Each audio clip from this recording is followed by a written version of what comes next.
వైద్య శాఖ బదిలీల్లోనే ఎందుకు ఇలా జరుగుతోంది? ఆందోళనలు ఎందుకు జరుగుతున్నాయి? సర్కారుకు మచ్చ తెచ్చేలా ఉన్నారు.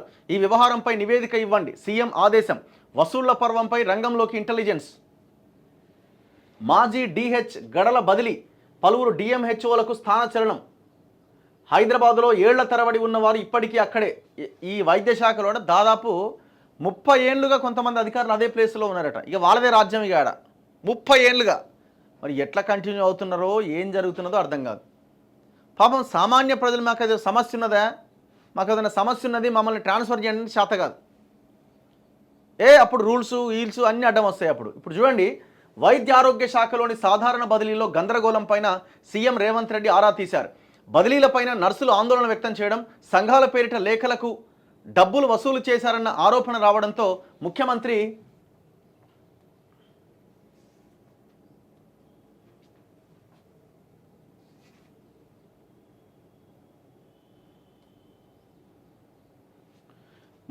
అంశంపైన దృష్టి సారించారు. వైద్య శాఖలోనే ఇలాంటి పరిస్థితి ఎందుకు నెలకొన్నదో తెలుసుకోవాలని ఆయన ఉన్నతాధికారులను ఆదేశించారు. బదిలీల వ్యవహారంపైన సమగ్ర నివేదిక కోరినట్టుగా తెలిసింది. సాధారణ బదిలీ ప్రక్రియలో ఏ శాఖలో లేని ఆందోళనలు ఇక్కడే ఎందుకు జరుగుతున్నాయని రేవంత్ ఆరా తీసినట్లు ఉన్నతాధికారులు చెబుతున్నారు. వైద్య శాఖ బదిలీల తీరు సర్కారుకు మచ్చ తెచ్చేలా ఉందని ఆయన తీవ్ర అసంతృప్తి వ్యక్తం చేసినట్టుగా సమాచారం. సీఎం ఆదేశాల మేరకు ఉన్నతాధికారులు నివేదిక సిద్ధం చేస్తున్నట్టుగా తెలుస్తోంది. అయితే సకాలంలో ప్రక్రియ పూర్తి చేయకపోవడం వల్ల బదిలీల తేదీలను పెంచడానికి వైద్య శాఖే కారణమైందన్న ఆరోపణలు కూడా వినిపిస్తున్నాయి. నేను అనుకోవడము, ఈ ఆంధ్రజ్యోతి ఎందుకో కొంత ఈ దామోదర్ రాజనరసింహని ఏమైనా అటాక్ చేస్తున్నారా అనిపిస్తున్నది. ఇంకా వీళ్ళు వరుసగా ఇట్లాంటి వార్తలు రాస్తున్నారు ఓన్లీ దీని మీద. మరి అన్ని డిపార్ట్మెంట్స్లో లేదంటే అన్ని డిపార్ట్మెంట్స్లో ఉంది. ఆల్ డిపార్ట్మెంట్స్లో ఇదే సిచ్యువేషన్ ఉంది. ఏ డిపార్ట్మెంట్లో లేదు? ఏ డిపార్ట్మెంట్లో మొన్న బదిలీలో పైరవీలు నడవలే? ఆల్ డిపార్ట్మెంట్స్లో నడిచినాయి. కావలసిన వాడు కావలసిన చోటుకి వెళ్ళిండు. సంథింగ్ ఏదో జరుగుతున్నది. అలాగే సకాలంలో ప్రక్రియ పూర్తి చేయకపోవడం వల్ల బదిలీల తేదీలను పెంచడానికి వైద్య శాఖే కారణమైందన్న ఆరోపణలు కూడా వినిపిస్తున్నాయి. తేదీలు పెంచడంతో కొత్త తలనొప్పులు మొదలయ్యాయి. కొందరు కోర్టుకు వెళ్లి బదిలీలపైన స్టే తెచ్చుకుంటున్నారని ఒక ఉన్నతాధికారి ఆందోళన వ్యక్తం చేశారు. ముఖ్యంగా ప్రజారోగ్య విభాగంలో జరిగిన బదిలీలపైన తీవ్ర చర్చ జరుగుతోంది. స్టాఫ్ నర్స్ సీనియారిటీ జాబితాను 4 సార్లు మార్చినా తప్పులు దొర్లాయని నర్సులు చెబుతున్నారు. వైద్య ఆరోగ్య శాఖలో బదిలీల వ్యవహారంపైన విచారణ జరపాలని డిమాండ్ చేస్తున్నారు. ఈ అంశాన్ని తీవ్రంగా పరిగణించాలని, లేకుంటే కాంగ్రెస్ సర్కారుకు ఇది మచ్చలా మారుతుందని సీనియర్లు పేర్కొంటున్నారు. మరోవైపు యూనిట్ల పేరిట అప్పటికప్పుడు లేఖలు తెచ్చుకొని తమ స్థానాలు కాపాడుకుంటున్న ఉద్యోగులపైన ఇతర ఉద్యోగులు ఆగ్రహం వ్యక్తం చేస్తున్నారు. టీజీఓ, టీఎన్జీఓ, ఐఎన్టీయూసీ సంఘాలు తమకు గుర్తింపు ఉందని ఎడాపెడా లేఖలిచ్చాయి. కొందరి లేఖల ముసుగులో పెద్ద ఎత్తున డబ్బులు వసూలు చేసినట్లు ఆరోపణలు వచ్చాయి. దీంతో సర్కార్ ఇంటెలిజెన్స్ను రంగంలోకి దింపినట్టుగా తెలుస్తోంది. డబ్బులు ఎలా వసూలు చేశారన్న దానిపైన ఇప్పటికే కొందరిని విచారించినట్టుగా సమాచారం అట. ఆయన దాంతోపాటు గడల శ్రీనివాసరావు బదిలీ అయిందట. సాధారణ బదిలీలో భాగంగా ఆయనకు స్థానచలనం కల్పించారు. ఆయన ప్రస్తుతం అదనపు జిల్లా ప్రజారోగ్య అధికారి హోదాలో ఉన్నారు. డిహెచ్ పోస్ట్ నుంచి తప్పుకున్న తర్వాత ఆయన విధులకు హాజరు కాలే. స్వచ్ఛంద పదవీ విరమణ కోసం దరఖాస్తు చేసుకోగా ప్రభుత్వం ఆమోదించలేదట. రెండోసారి వీఆర్ఎస్ కోసం దరఖాస్తు చేసుకున్నప్పటికీ వైద్య ఆరోగ్య శాఖ కార్యదర్శి స్పందించలేదట. అయితే ఆయన ఆ కౌన్సిలింగ్ కూడా నిర్వహిస్తే కౌన్సిలింగ్కు హాజరు కాలేదట. దీంతో ఆ తర్వాత వారికి పోస్టింగ్ ఇచ్చారు. ప్రస్తుతం ఆయన క్యాడర్లో నిర్మల్, మహబాద్ మాత్రమే ఖాళీగా ఉన్నాయి. ఆ 2 జిల్లాల్లో ఒక చోటుకి పంపే అవకాశం ఉన్నది. సంబంధిత ఉత్తర్వులు నేడో రేపో వస్తాయని వైద్య వర్గాలు తెలిపాయి. ఇక అదే హోదాలో 10 మంది ఉండగా 40% బదిలీలో భాగంగా 4గురిని బదిలీ చేశారు. జాబితాలో తొలి పేరు గడల శ్రీనివాసరావుదే. ఈయనది మొత్తం కరప్షనే అండి. ఓపెన్ కరప్షన్ ఉన్నది. దాదాపు కోట్ల రూపాయల అవినీతి. మరి లెక్క తేల్చాలి. ఏం తెలుస్తారో ఇక తేల్చేది ఎక్కడిది? దాంతోపాటు కొంతమంది డిఎంహెచ్ఓలు కూడా ట్రాన్స్ఫర్ అయ్యారట. ఏళ్ల తరబడి ఉన్నవారు అసలు మారలేదట. హైదరాబాద్లో డిఎంహెచ్ఓగా 6 ఏళ్లుగా పనిచేస్తున్న వెంకట్ను బదిలీ చేయలేదట.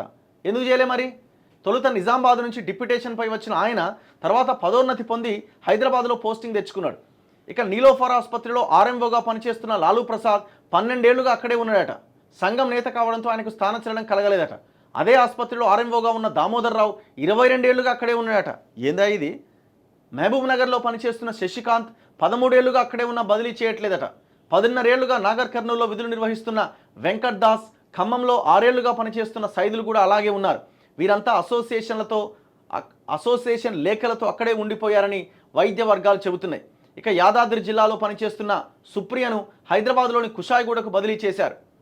విచిత్రం ఏంటంటే ఆమె ఉద్యోగంలో చేరి 2 ఏళ్లు కూడా పూర్తి కాలే. సాధారణ బదిలీలు ఆమెకు వర్తించవు, అయినా బదిలీ చేసేశారు. ఇలా అనేక విచిత్రాలు జరిగాయని వైద్యశాఖ వర్గాలు చెబుతున్నాయి. అసోసియేషన్ పేరుతో లేఖలు తెచ్చుకొని అదే స్థానంలో కొనసాగుతున్న వ్యవహారం పైన ప్రభుత్వం పూర్తి స్థాయిలో విచారణ జరిపించాలని వైద్య సిబ్బంది డిమాండ్ చేస్తున్నారట. మరి ఏం జరుగుతున్నది? నాకు మొన్న ఒక ఎంప్లాయీ వీడియో పెట్టిండు.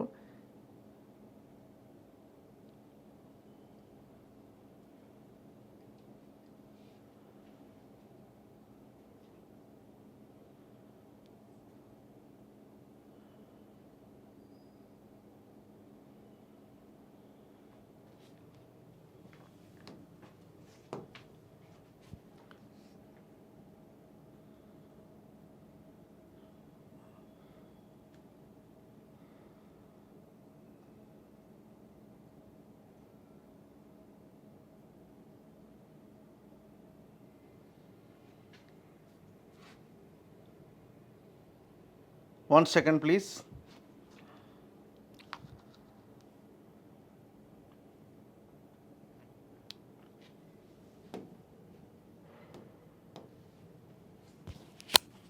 ఒకసారి వీడియో వినండి.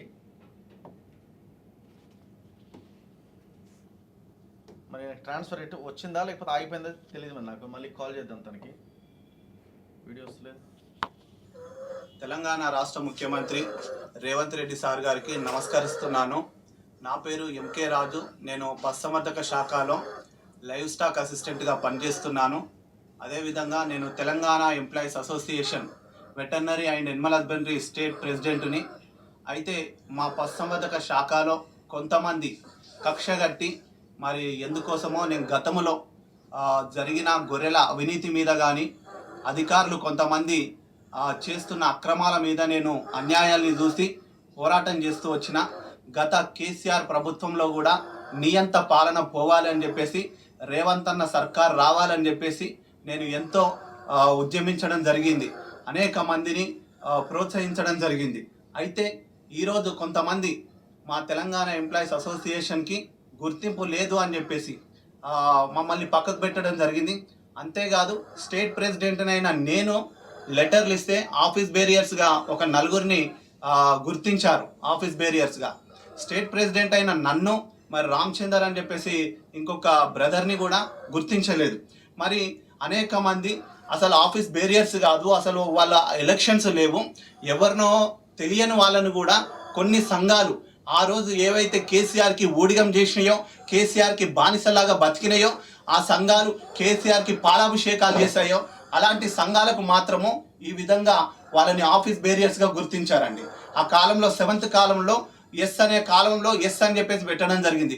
ఈరోజు మా అమ్మమ్మ పరిస్థితి, ఏ ఇంటికి వెళ్ళినా కూడా కిరాయియర్ 103 ఏళ్ళ వయసున్నామే, మానవత్వంతో పై అధికారులకు కూడా నేను విన్నవించుకున్నా మా అమ్మమ్మ పరిస్థితి ఇలా ఉంది అని చెప్పేసి. సో ఈరోజు మా కౌన్సిలింగ్ ఉంది సార్.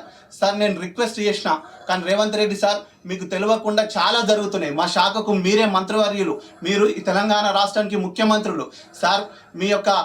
మీ యొక్క సారథ్యంలో మేము ఉన్నాము కాబట్టి మీ పిల్లలుగా మేము మిమ్మల్ని వేడుకుంటున్నాం సార్.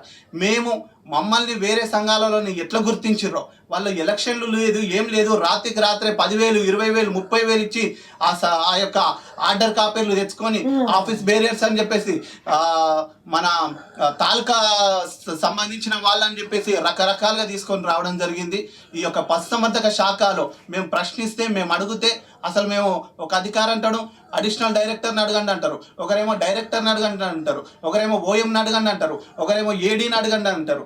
ఎందుకు ఈ కక్షపూరితంగా ఉన్న 100 మందికి ఎవరికో సభ్యత్వం లేనోళ్లకు, సంఘం రిజిస్ట్రేషన్ లేనోళ్ళకు కూడా ఆఫీస్ బేరియర్స్గా ట్రీట్ చేసిర్రు. మరి మాకొక న్యాయమో వాళ్ళకొక న్యాయమా? ఇక్కడ ఆంధ్ర రాజకీయాలు, రాయలసీమ రాజకీయాలు అనేది స్పష్టంగా నడుస్తున్నాయి సార్. తెలంగాణ బిడ్డలమైన మాకు అన్యాయం జరుగుతుంది. కక్ష గట్టి ఈ విధంగా మమ్మల్ని ఈ విధంగా చేస్తున్నారు. ఒక్కొక్కరు 15 సంవత్సరాలు 20 సంవత్సరాల నుంచి ఉన్న వాళ్ళు ఉన్నారు. కానీ మానవత్వంతో మా అమ్మమ్మకు సేవ చేస్తున్నా. సో రాజు మనకి లైన్లో ఉన్నాడు, పశుసంవర్ధక శాఖలో. మనం ఇంతవరకు ఆ వీడియో చూసినాం కదా. రాజు బ్రదర్, ఏం జరుగుతున్నది? హలో.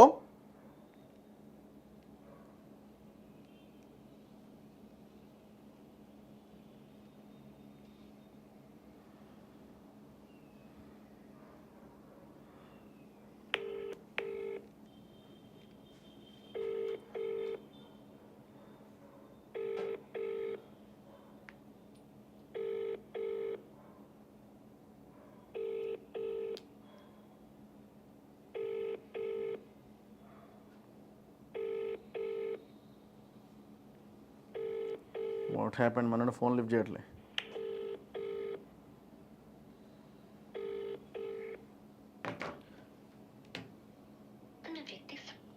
ఓకే, సో మళ్ళీ కాల్ చేసే తను మనం లిఫ్ట్ చేద్దాం.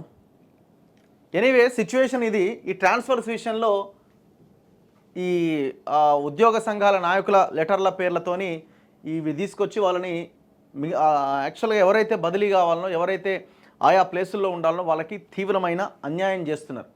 మరి ఎందుకు జరుగుతున్నది, ఏం జరుగుతున్నది అన్నది చూడాలి. రేవంత్ రెడ్డి ఫోకస్ చేస్తున్నామని అంటున్నారు, మరి ఏం ఫోకస్ చేస్తున్నారు ఏంటో